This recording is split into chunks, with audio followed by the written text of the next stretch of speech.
Back in 84, যখন আমার বয়স 13 বছর, তখন আমি টেলিভিশন ফার্স্ট খেলি, তখন থেকে আজকে অনেক বছর হয়ে গেল, প্রায় 42 বছর। আরেকটা কথা হচ্ছে যে, যেটা আপনি প্রশ্ন করলেন, ন্যাশনাল প্লেয়ারের সাথে কথা হয়, তো আমি কোনো সময় যাইছে কথা বলি ওদের সাথে, ওদের ক্রিকেট নিয়ে আমি খালি এনকারেজ করি, ভালো খেলছিস, ভালো বল হয়েছে, এরকম। ওরা মা এসে প্রশ্ন করে, স্যার দেখছেন কিনা, লেন্থ ঠিক ছিল কিনা, বা পুরান বলে কেমন হয়েছে, বা ব্যাটিংয়ে বলে স্যার কী প্রবলেম হয়েছিল, তখন আমি বলি যে কী প্রবলেম হয়েছিল, একটু লম্বা সময় ব্যাটিং করতে পারি, তাড়াহুড়া করতেছি। এগুলো সিম্পল, যেহেতু প্রতিদিন কথা হয়, যোগাযোগটা থাকে, তখন ওদের সাথে এইসব দিয়ে কথা হয় টুকটাক।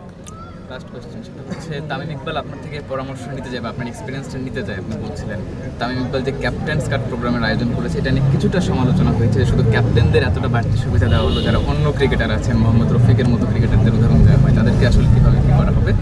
এক্ষেত্রে আপনার কোনো পরামর্শ থাকবে কিনা তামিম ইকবালের জন্য, যারা বাংলাদেশের এক্স ক্রিকেটার, প্রত্যেকেই তো ক্রিকেটার, ন্যাশনাল টিমের ক্রিকেটার, তাদের জন্য তামিম ইকবাল নেক্সট কী করতে পারে, বা এই সমালোচনা আসলে কি যৌক্তিক ছিল? Wow, so clean. ডায়লগস মানে ক্লিন, ক্লিন মানে ডায়লগস। একটা ভালো কিছু সবসময় সমালোচনা হয়, এটা বাংলাদেশের একটা নেচার। ক্যাপ্টেনরা কিন্তু টস করতে গেছে, ডিসিশন মেকিং করছে, প্রেস কনফারেন্স সামলাইছে, গালি খাইছে। একটা প্লেয়ার কিন্তু এরকম করে নাই বেসিক্যালি। অবশ্যই Rafiq one of the legend আমাদের দেশে। হ্যাঁ, এটা কিন্তু কথাটা ছিল ক্যাপ্টেন্স কার্ড, ক্যাপ্টেন কিন্তু সবাই হয় না। হ্যাঁ, ক্যাপ্টেন্স কার্ডের এখন আপনি একদিনের জন্য ক্যাপ্টেন হলে ইউ আর ক্যাপ্টেন, আপনি একটা ম্যাচ ক্যাপ্টেন্সি করছেন হয়তো বা, বাট আমি এটা বলছি না যে এটা ফিউচারে হবে না, it is just a beginning. হয়তো বা ফিউচারের টাইম আরও কিছু সারপ্রাইজ দিবে কিনা, ইউ নেভার নো। বাট আমার মনে হয় যে একটা ভালো কিছুর আমরা সমালোচনা না করে সেটাকে বলি যে ও ভালো কিছু একটা করেছে, প্লেয়ারদের রিকগনাইজ করেছে, ক্যাপ্টেনদেরকে রিকগনাইজ করেছে। হয়তো বা অনেকে আমাদের এই ইয়াং জেনারেশন অনেক ক্যাপ্টেন, যেমন অনেকে শামীম কবির ভাই মারা গেছে, হয়তো বা চিনেই না, হয়তো বা হীরা ভাইকে অনেকেই দেখেনি, হয়তো বা রকিবুল ভাইকে অনেকে চিনেন, হয়তো বা দেখেননি।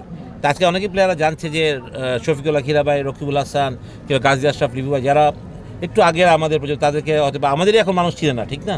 তো এদেরকে চিনলো যে এরা ফর্মার ক্যাপ্টেন বাংলাদেশ ক্রিকেটের। তো ক্যাপ্টেনদের তো একটা মূল্যায়ন আছে, ক্যাপ্টেনরা কিন্তু ব্লেজার পরে টেস্ট ম্যাচে টস করতে যায়, এটা অন্য কেউ যায় না, কিন্তু আমি যেটা বললাম, তো এদের একটা সম্মান আলাদাই, এটা তো আপনাকে মানতেই হবে। কে কী বললো এটা ইম্পর্টেন্ট না, তামিম এরা চিন্তা করেছে, এটা করেছে, ইনশাল্লাহ ভবিষ্যতে এরকম করবে। যারা আমাদের লিজেন্ড প্লেয়ার আছে তাদেরকেও সে সম্মাননা দেওয়া হবে, হয়তো বা সেটা আমি যাই না, হয়তো বা আমি বলছি এটা। কিন্তু আমার মনে হয় যে এইসব ভালো কাজের সমালোচনা না করে আমার মনে হয় যে পজিটিভভাবে নেওয়া উচিত জিনিসগুলোকে।